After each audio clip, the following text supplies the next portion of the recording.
ಬೀದರ್ ನಗರದ ಪ್ರತಿಷ್ಠಿತ ಶಿಕ್ಷಣ ಸಂಸ್ಥೆಯಾದ ಪ್ರಶಾಂತ್ ಶಿಕ್ಷಣ ಸಂಸ್ಥೆ ಅಡಿಯಲ್ಲಿನ ನಡೆಯುತ್ತಿರುವ ಕೆಎಚ್ಬಿ ಕಾಲೋನಿ ಪ್ರಶಾಂತ್ ಹಿರಿಯ ಪ್ರಾಥಮಿಕ ಶಾಲೆ, ಪ್ರತಾಪ್ ನಗರದ ಪ್ರಶಾಂತ್ ಹಿರಿಯ ಪ್ರಾಥಮಿಕ ಶಾಲೆ ಹಾಗೂ ನೌಬಾದ್ನ ಡಾಕ್ಟರ್ ರಾಜ್ಕುಮಾರ್ ಪ್ರೌಢಶಾಲೆ ಸಂಯುಕ್ತಾಶ್ರಯದಲ್ಲಿ ವಾರ್ಷಿಕೋತ್ಸವ ಹಾಗೂ ಎಸ್ಎಸ್ಎಲ್ಸಿ ವಿದ್ಯಾರ್ಥಿಗಳ ಬೀಳ್ಕೊಡುಗೆ ಸಮಾರಂಭ 2026 ಅತ್ಯಂತ ವೈಭವದಿಂದ ಜರುಗಿತು. ಗಿಡಕ್ಕೆ ನೀರೆಯುವ ಮೂಲಕ ಈ ಒಂದು ಉದ್ಘಾಟನೆ ಕಾರ್ಯಕ್ರಮವನ್ನು ಶ್ರೀಮತಿ ನಿರಂಜಮ್ಮ ಶಾಂತಾಪುರಿ ಅವರು ನೆರವೇರಿಸಿದರು. ಸಂಪ್ರದಾಯದಂತೆ ದೀಪ ಬೆಳಗುವ ಬದಲು ಗಿಡಕ್ಕೆ ನೀರು ಹಾಕುವ ಮೂಲಕ ಪರಿಸರ ಪ್ರೇಮ ಮೆರೆದು ಕಾರ್ಯಕ್ರಮಕ್ಕೆ ಚಾಲನೆ ನೀಡಲಾಯಿತು. ಉದ್ಘಾಟನಾ ನುಡಿಗಳನ್ನು ಅವರು ಮಾತನಾಡಿ ವಿದ್ಯಾರ್ಥಿಗಳು ಶಿಸ್ತು ಮತ್ತು ಪರಿಶ್ರಮ ವಹಿಸಬೇಕೆಂದರು. ಸಂಸ್ಥೆಯ ಅಧ್ಯಕ್ಷರಾದ ಅನಿಲ್ ಕುಮಾರ್ ಶಾಂತಾಪುರಿ ಅವರು ಕಾರ್ಯಕ್ರಮದ ಅಧ್ಯಕ್ಷತೆಯನ್ನು ವಹಿಸಿದರು.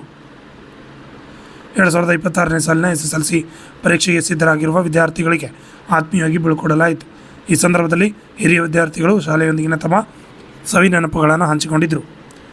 ಈ ಕಾರ್ಯಕ್ರಮದಲ್ಲಿ ಶಾಲೆ ಮುಖ್ಯೋಪಾಧ್ಯಾಯರು, ಶಿಕ್ಷಕರಿಂದ ಪೋಷಕರು ಹಾಗೂ ವಿದ್ಯಾರ್ಥಿಗಳು ಹೆಚ್ಚಿನ ಸಂಖ್ಯೆಯಲ್ಲಿ ಭಾಗವಹಿಸಿದರು. ವಿಶಾಲ್ ಸ್ವಾಮಿ, RJ32 ಕನ್ನಡ ನ್ಯೂಸ್, ಬೀದರ್.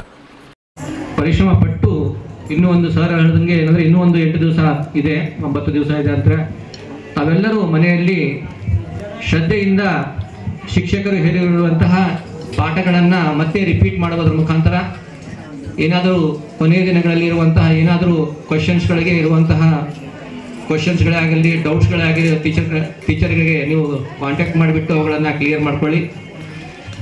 ನಾವು ಹೆಚ್ಚಿನ ಸಂಖ್ಯೆಯಲ್ಲಿ ನಮ್ಮ ಮ್ಯಾನೇಜ್ಮೆಂಟ್ ಕಡೆಯಿಂದ ಹೇಳೋದಷ್ಟೇ ಅಂದರೆ ನೀವೆಲ್ಲರೂ ಪರಿಶ್ರಮ ಪಟ್ಟು ಮಾಡಿದ್ರಾಗೆ ನಾವು ಸಪೋರ್ಟ್ ಮಾಡೋಕ್ಕೆ ಒಂದು ಸಾಧ್ಯವಾಗುತ್ತೆ.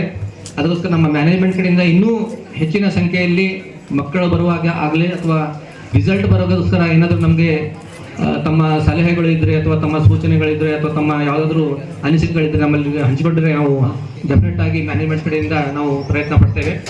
ಅದಕ್ಕೋಸ್ಕರ ತಮ್ಮೆಲ್ಲರಿಗೂ ಮತ್ತೊಮ್ಮೆ ಹಾರ್ದಿಕವಾಗಿ ಈ ಒಂದು ಕಾರ್ಯಕ್ರಮಕ್ಕೆ ಬಂದಿದ್ದಕ್ಕೆ ಸ್ವಾಗತ ಹೇಳುತ್ತಾ, ಈಗ ನಾವು ಹೆಚ್ಚಿನ ಸಮಯ ತಗೊಳ್ಬೇಡ, ಸಾಂಸ್ಕೃತಿಕ ಕಾರ್ಯಕ್ರಮಗಳಿಗೆ ನಾವು ಚಾಲನೆ ಕೊಡೋಣ.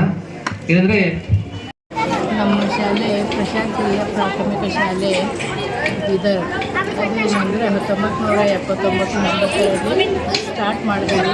ಆಮೇಲೆ ಅಂದರೆ ಅವಾಗೇನಂದ್ರೆ ಕೇವಲ ಒಬ್ಬರೇ ಟೀಚರು.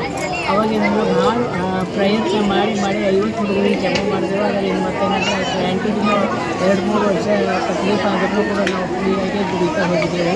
ಶಾಲೆ ಪ್ರಗತಿ ಆಗಬೇಕೆಂದು ಆರೋಗ್ಯ, ಆಯುಷ್ಯ, ಸುಖ, ಸಂಪತ್ತು ಶಾಲೆಗೆ ಈ ಒಂದು ಸಂಸ್ಥೆಯಿಂದ ನಮಗೆ ಬಹಳ ಒಂದು ಹೆಮ್ಮೆ ಇದೆ ಈ ಸಂಸ್ಥೆ ಬಗ್ಗೆ. ಈ ಒಂದು ಸಂಸ್ಥೆ ಇನ್ನೂ ದೊಡ್ಡ ಮಟ್ಟದಲ್ಲಿ ಬೆಳೆದು ನಮ್ಮ ಬೀದರ್ ಜನತೆಗೆ ಒಂದು ಒಳ್ಳೆಯ ಶಿಕ್ಷಣವನ್ನು ಕೊಡಬೇಕಂತೇಳಿ ನಾನು ಈ ಒಂದು ಸಂಸ್ಥೆಯ ಎಲ್ಲ ಅಧ್ಯಕ್ಷರಿಗೂ ಮತ್ತು ಕಾರ್ಯದರ್ಶಿಗಳಿಗೂ ನಾನು ತುಂಬ ಹೃದಯದ ಅಭಿನಂದನೆ ಮತ್ತು ಧನ್ಯವಾದಗಳನ್ನು ಹೇಳುತ್ತೇನೆ. ನಮಸ್ಕಾರ.